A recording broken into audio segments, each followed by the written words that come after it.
Satana, Sancta Michaela Arcangele, defende nos in prelio.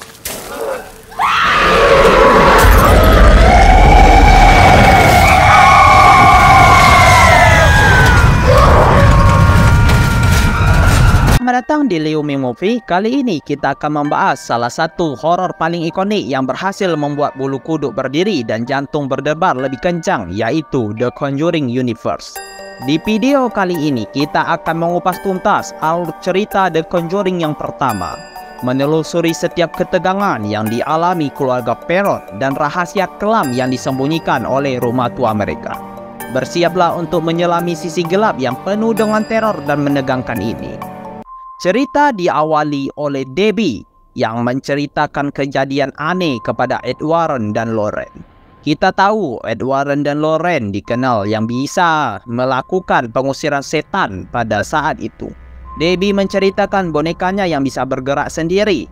Tak hanya sekali dua kali saja, boneka tersebut memperlihatkan keanehan bahwa boneka itu bisa berpindah dari tempat satu ke tempat lainnya. Dengan kejadian tersebut, Debbie dan Camilla menduga kalau boneka itu sudah kerasukan. Dia juga lalu menceritakan kisah seorang gadis kecil bernama Annabelle. Legenda Annabelle adalah gadis kesepian yang tidak mempunyai siapa-siapa lagi. Lalu mereka memutuskan untuk merawat dan mengajak tinggal Annabelle bersama. Diceritakan kalau Annabelle ini sangat senang dengan boneka-boneka yang Debbie miliki. Hingga sesuatu terjadi, dan akhirnya Annabelle meninggal dunia pada saat usianya masih 7 tahun di apartemen yang sekarang mereka tempati. Namun, ternyata Annabelle tidak benar-benar mati. Selama bertahun-tahun, arwahnya masih terus bergentayangan di sana. Arwah Annabelle ingin tetap hidup bersama dengan mereka dengan cara merasuki ke dalam tubuh sebuah boneka. Karena tidak ada pilihan lagi, Debbie dan Camilla pun mengizinkannya. Namun, setelah arwah Annabelle merasuki boneka tersebut, kejadian berikutnya semakin menyeramkan, yang membuat mereka marah dan murka ketika melihat kamarnya yang sudah hancur berantakan dengan dipenuhi dengan coretan-coretan di dinding. Hingga akhirnya, Debbie pun membuang boneka ke sebuah tong sampah. Pada tengah malam, di saat mereka sedang tidur lelap, terdengar suara gaduh pintu yang digendor. Camilla membuka ke salah satu pintu dan terlihat boneka kini sudah ada di sana. Itulah alasannya karena mereka meminta bantuan kepada Ed Warren dan Lauren untuk menghentikan gangguan dari boneka Annabelle. Inilah awal mula sejarah dari boneka Annabelle yang dicap sebagai boneka setan. Tapi Ed Warren dan Lauren mengatakan sebenarnya mereka itu tidak berbahaya. Hanya terkadang manusianya saja yang terlalu parno, mempunyai prasangka yang berlebihan hingga menganggap boneka itu bisa bergerak dan bisa menyerang mereka. Di situ titik kelemahan manusia. Mereka percaya boneka bisa bergerak, dan dugaan tersebut dimanfaatkan oleh iblis untuk menipu semua manusia. Karena sejatinya makhluk halus tidak memasuki benda yang mati. Lalu adegan berpindah ke sebuah ruang kelas. Ed Warren dan Lauren dikenal sukses dengan pencapaiannya sebagai ahli dalam bidang penyelidikan paranormal. Bahkan, mereka ditunjuk menjadi salah satu pembicara di kampus. Tak hanya sebagai penyelidikan paranormal saja, Ed Warren juga bisa melakukan exorcism. Ed dan Lauren bisa dikatakan pasangan yang saling melengkapi, di mana Lauren bisa meramal dan mempunyai penglihatan yang orang lain tidak memilikinya. Sedangkan Ed, satu-satunya orang yang berprofesi sebagai peneliti setan. Profesi mereka diakui secara resmi oleh seluruh gereja Katolik. Sudah hampir ribuan kasus kerasukan yang mereka tangani. Namun, dari sekian ribu kasus yang sudah mereka tangani, ada salah satu kasus yang mereka rahasiakan sampai dengan sekarang. Cerita film berdasarkan kisah nyata ini pun yang dimulai pada hari itu. Keluarga Roger Perron bersama istri dan anak-anaknya menempati rumah yang baru mereka beli. Mereka mempunyai anak perempuan yaitu Nancy, Cindy, Christine, Andrea, dan yang paling bungsu April. Namun, anehnya, anjing peliharaan mereka yang bernama Sadie enggan untuk masuk ke rumah baru itu. Anjing itu seperti tahu kalau ada sesuatu yang jahat di rumah baru mereka. Di saat yang lain sibuk membereskan barang-barang, April, si anak bungsu, malah bermain di pekarangan rumah. Ternyata, dia sedang asyik dengan mainan barunya yang dia temukan di bawah pohon tersebut.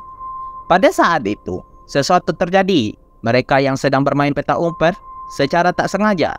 Kristen membuka sebuah pintu hingga terbuka suara-suara benda yang terjatuh. Roger lalu mencoba memeriksanya. Dan ternyata, itu adalah pintu menuju ke ruang bawah tanah. Setelah memeriksa dan memastikan tidak ada apa-apa, Roger kembali lalu masuk dan mengatakan kepada semuanya untuk tidak masuk ke sana karena tempatnya yang gelap dan juga sangat kotor. Malam pun tiba. Baru saja satu malam mereka menepati rumahnya, banyak keluhan yang mereka alami. Tiba-tiba saja Caroline mengalami luka seperti memar di kakinya. Dan anak-anak pun mengeluh kalau rumahnya terlalu dingin. Tak hanya itu saja, April menemukan Sadie yang tewas. Berpindah ke kediaman Ed Warren. Ed mempunyai sebuah ruangan khusus, di mana ruangan tersebut adalah tempat penyimpanan barang-barang tertentu yang pernah dia dapatkan saat melakukan tugas pengusiran setan. Terlihat juga boneka Annabelle yang dia simpan di sana. Ed dan Lauren dikaruniai seorang putri yang bernama Judy. Setiap jam 3 lewat 7 menit pagi, gangguan di rumah itu mulai datang kembali di pagi hari setelah semuanya pergi ke sekolah. Dan Roger sudah berangkat bekerja. Kini di rumah hanya tinggal Caroline dan juga April saja. Terlihat kalau April belakangan ini selalu sibuk dengan mainan baru itu. Dan bahkan dia terlihat berbincang-bincang di sana. Caroline terheran-heran dan mencoba bertanya siapa yang diajak mengobrol oleh April. April menjawab kalau dia sedang berbicara dengan teman barunya yang bernama Rory. April menunjukkan kepada Caroline teman barunya itu dengan menyuruh ibunya untuk membuka dan memutar mainan tersebut. Dan nanti Rory akan muncul di dalam sebuah cermin. Awalnya Caroline menganggap hanya sebuah candaan saja. Namun ternyata dari cermin dia benar-benar sempat melihat seperti ada sesosok lain di sana. Suasana kembali mencair saat April menjahili ibunya. Lalu, April mengajak ibunya bermain petak umpet. Cara bermainnya adalah Caroline yang ditutup matanya dan dia harus menemukan suara dari tepuk tangan April. Permainan pun dimulai. April yang sudah memulai bersembunyi sementara Caroline mencari April masuk ke salah satu kamar. Terdengar suara pintu yang terbuka dan ada suara tepuk tangan. Dia kira itu tempat persembunyian April. Namun, tak lama setelah mendengar ada suara langkah kaki seseorang, dia pun kaget lalu membuka pintu matanya. Dan Caroline terkejut saat melihat April keluar dari luar kamar. Gangguan demi gangguan mulai terjadi berdatangan. Kristen yang sedang tidur tiba-tiba saja merasa ada yang menarik kakinya. Kristen terkejut karena ternyata di sana tidak ada siapa-siapa. Apalagi terlihat Nancy yang masih tertidur. Tak lama, dia melihat seperti ada sesosok dari arah balik pintu yang bergerak sendiri. Kristen sangat ketakutan lalu mencoba untuk memanggil Nancy. Nancy yang terbangun mencoba untuk menenangkan Kristen. Dia sendiri tidak melihat apa yang dilihat oleh Kristen di sana. Untuk meyakinkan Kristen, Nancy lalu membuka pintunya dan mengatakan kalau di sana tidak ada apa-apa. Tapi justru tercium bau busuk. Kristen malah semakin ketakutan dengan apa yang dia lihat. Sesosok itu kini persis ada di belakangnya. Mendengar ada suara teriakan, ayah dan ibunya pun segera menghampiri. Kristen masih ketakutan dengan apa yang sudah dia lihat. Roger mencoba untuk menenangkan dan meyakinkan Kristen kalau semuanya baik-baik saja. Kristen mengatakan kepada ayahnya bahwa penampakan yang tadi dia lihat sempat berbicara kepadanya, mengatakan kalau dia menginginkan semua keluarga Perron mati. Di malam berikutnya, Roger mendengar telepon dari perusahaan tempat kerjanya. Roger adalah supir ekspedisi yang biasa mengirim barang keluar kota. Karena ada perubahan jadwal, kemungkinan Roger akan pulang terlambat pada malam itu. Kini hanya Caroline seorang diri yang harus menjaga anak-anaknya di rumah. Dia sengaja tidak tidur untuk memastikan semuanya baik-baik saja. Namun, tiba-tiba saat terdengar suara gaduh di tengah rumah, pas foto terlihat berjatuhan dari dinding. Tak lama kemudian Caroline mendengar ada suara tepuk tangan. Gangguan demi gangguan kecil itu membuat Caroline ketakutan. Dia memeriksa ke beberapa ruangan, bahkan sampai memeriksa ke ruang bawah tanah untuk memastikan di sana tidak ada siapa-siapa. Namun, tiba-tiba itu pintunya tertutup sendiri hingga membuat Caroline terjebak di ruang bawah tanah. Keanehan-keanehan mulai terjadi. Sudah bukan hal lucu lagi ketika ada bola yang tiba-tiba terlempar. Caroline pun mencoba kembali naik, namun kini lampunya mati. Untung saja masih ada korek api bekas Roger pakai saat itu. Terdengar suara anak kecil perempuan yang mengajak Caroline bermain petak umpet. Gangguan itu kini juga menghampiri Andrea. Terlihat Cindy yang lagi-lagi tidur sambil berjalan, membenturkan kepalanya ke lemari.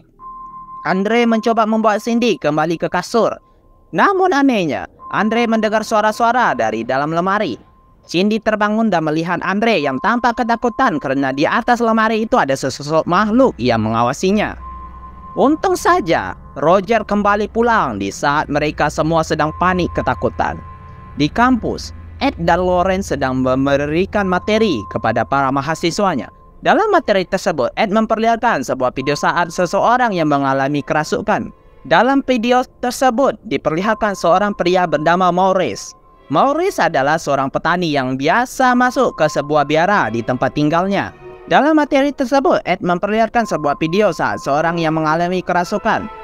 Dalam video tersebut diperlihatkan seorang pria bernama Maurice. Maurice adalah seorang petani yang biasa masuk ke sebuah biara di tempat tinggalnya.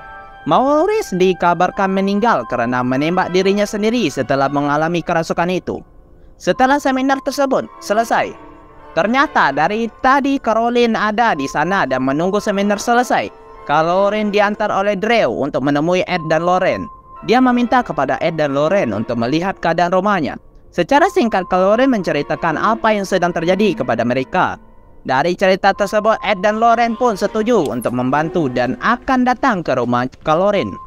Sejak awal Lauren memasuki rumah tersebut, dia sudah tahu akan adanya roh jahat yang menyelimuti mereka semua. Caroline lalu menceritakan semua kejadiannya yang sudah terjadi sejak mereka pindah ke rumah itu.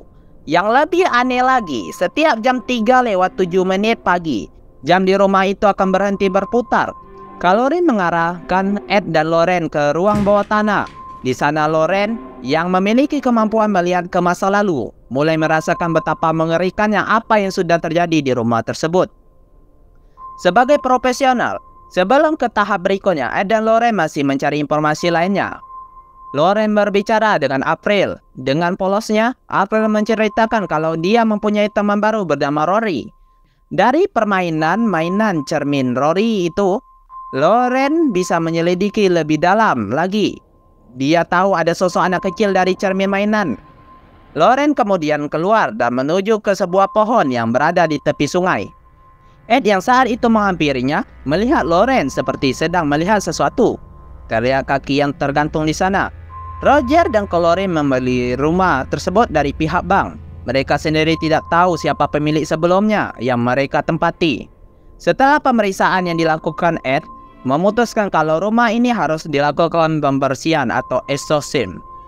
Lauren kemudian menjelaskan apa yang sudah dia lihat oleh mata batinnya, bahwa makhluk itu kini sudah terikat dengan mereka semua. Tak ada pilihan lain selain mereka harus melawan, karena kemanapun mereka pergi, makhluk tersebut akan terus mengikuti mereka. Setiap agama berbeda dalam cara penanganan untuk kerasukan setan. Di Katolik sendiri harus ada persetujuan dari pihak gereja. Tidak sembarangan orang bisa melakukan exorcism. Bahkan, Edward sebagai ahli dalam bidang tersebut tidak serta-merta bisa melakukannya tanpa izin dari gereja. Walaupun Edward sendiri mampu melakukannya. Ed dan Lauren kemudian pergi menemui seorang pastor dan meminta gereja untuk melakukan exorcism di rumah Roger. Sesampai di rumah, Lauren memberitahu Ed sejarah dari rumah tersebut. Dulu, rumah itu adalah rumah pertanian yang dibangun pada tahun 1863. Seorang pria yang bernama Jackson Sherman yang menikah seorang wanita bernama Bathsheba. Bathsheba masih bersaudara dengan seorang wanita penyihir bernama Mary Town Esther. Dari pernikahannya, Jackson dan Bathsheba mereka memiliki seorang anak.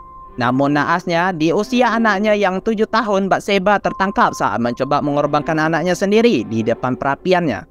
Ternyata, antara Bathsheba dan iblis ada sebuah ikatan perjanjian. Bathsheba akhirnya menggantungkan dirinya pada sebuah pohon di tepi sungai untuk mengikat tanah itu dengan kutukannya. Sebelum kematian Bathsheba, mengutuk tanah tersebut agar tidak ada satu orang pun yang bisa mengambil tanah itu. Bathsheba dinyatakan tewas pada jam 3:07 dini hari. Setelah itu, kejadian serupa terjadi pada seorang wanita bernama Walker yang menempati rumah tersebut bersama anak laki-lakinya Rory. Rory dinyatakan hilang di dalam hutan. Sementara Walker sendiri ditemukan bunuh diri di ruangan bawah tanah. Awalnya tanah itu memiliki luas 200 hektar. Walker membagi-bagi tanah tersebut dan sebagian ada yang dijual. Namun, orang-orang yang menempati tanah tersebut semuanya mengalami kematian tragis atau bunuh diri.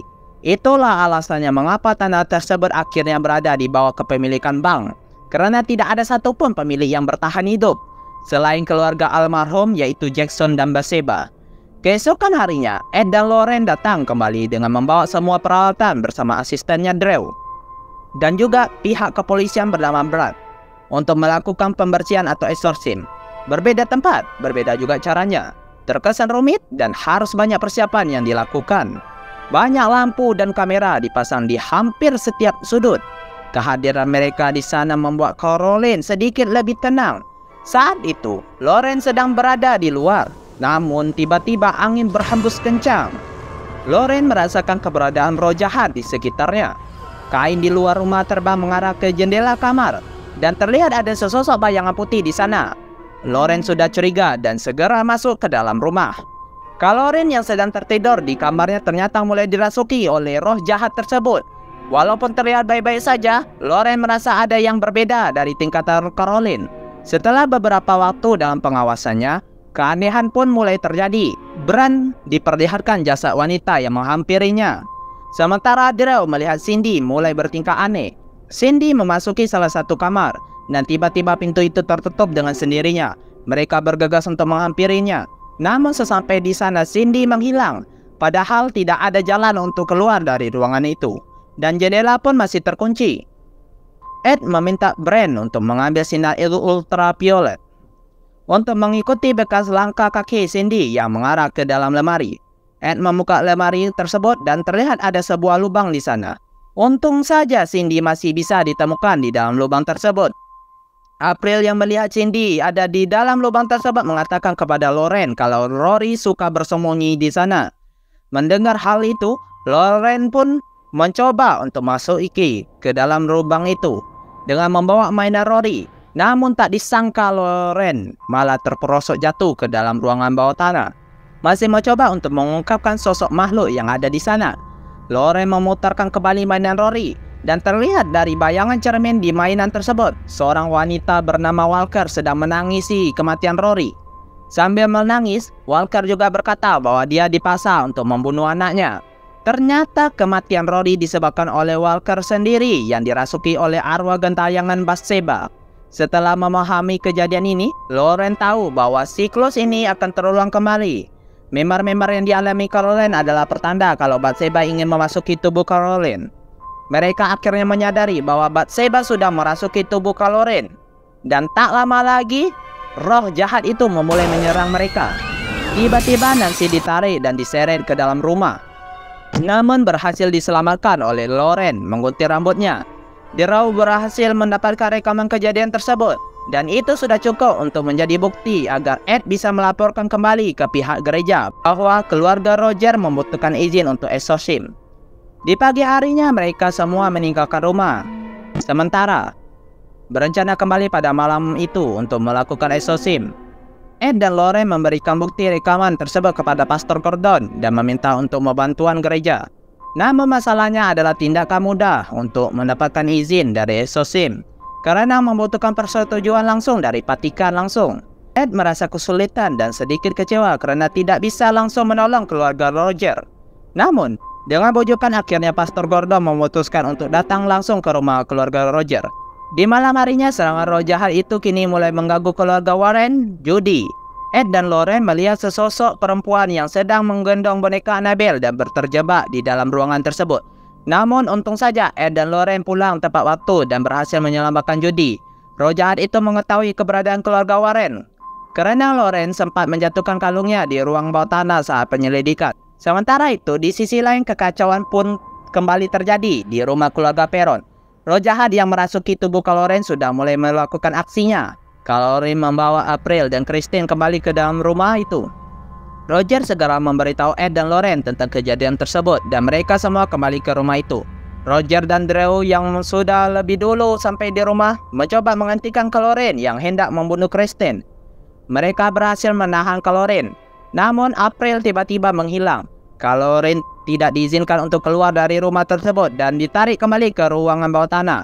Drew mengamati Christine dan menyuruh tetap berada di dalam mobil. Kemudian kembali mencari April yang belum ditemukan. Roh jahat yang merasuki Kaloren semakin ganas dan tak terkendali. Mereka berhasil menutup kepala dengan kain yang cukup membuatnya sedikit terkendali. Mereka pun mengikat di dalam kursi. Karena tidak ada waktu lagi untuk menunggu Pastor Gordon, akhirnya Ed memutuskan untuk melakukan exorcism sendiri. Ed lalu membaca doa-doa pengusiran iblis dan melemparkan air suci ke wajah Kaloren. Seketika ruangan itu berguncang hebat seakan-akan energi jahat berkumpul dan berpusat di sana. Semakin Ed mencoba mengusirnya, semakin keras roh jahat itu melawan. Di saat mereka hampir kehilangan harapan untuk menyelamatkan April, Ed berteriak memanggil nama Bathsheba, yang ternyata cukup membuat roh jahat itu teralihkan. Lauren yang berada di atas berusaha menyadari Kaloren dan memintanya untuk melawan roh jahat yang ada di dalam dirinya. Begitu pula Ed yang meminta bantuan Roger untuk mengingatkan Kaloren tentang anak-anak mereka. Tak lama Kaloren memulai bisa mengendalikan dirinya kembali. Dan akhirnya roh jahat itu pun keluar dari dalam tubuhnya Kaloren. Tangisan haru dan bahagia tak terbendung lagi. Begitulah besar cinta Kaloren kepada anak-anaknya hingga ia mampu melawan kekuatan jahat tersebut. Setelah perjalanan yang panjang dan berat, Ed dan Lauren sekali lagi berhasil menaklukkan roh jahat itu. Mereka pun kembali pulang dengan membawa mainan Rory sebagai kenang-kenangannya. Kekuatan baik selalu menang melawan kekuatan jahat. Cerita ini menjadi pengingat bahwa iblis dan Tuhan itu ada. Bagi kita manusia, takdir kita tergantung pada pilihan dan siapa yang kita akan ikuti. Oke guys, jadi itulah alur cerita filmnya. Perjalanan panjang yang sulit bagi keluarga Roger Perron dan juga Ed dan Lauren Warren. Mereka berhasil melewati ujian berat dan membersihkan diri dari gangguan iblis. Tapi ingatlah, iblis itu tidak benar-benar pergi. Kekuatannya selalu kembali menggoda manusia. Yang perlu kita lakukan adalah berdoa dan meminta perlindungan dan tidak pernah mengikuti ajakan dari iblis. Demikian alur cerita The Conjuring yang pertama di semesta horor yang penuh dengan kisah-kisah supranatural yang kelam dan menegangkan. Terima kasih telah menonton sampai akhir. Semoga pembahasan ini menambah wawasan dan kepuasan kalian sebagai pecinta film horor.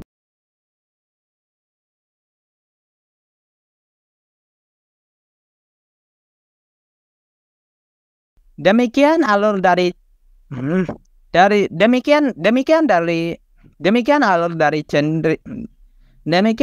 dari film The Conjuring yang pertama di semesta horor yang penuh dengan kisah-kisah supranatural yang kelam dan menegangkan.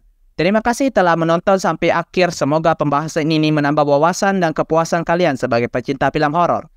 Jangan lupa untuk like dan subscribe untuk mendukung channel ini agar bisa terus menghadirkan ulasan menarik lainnya.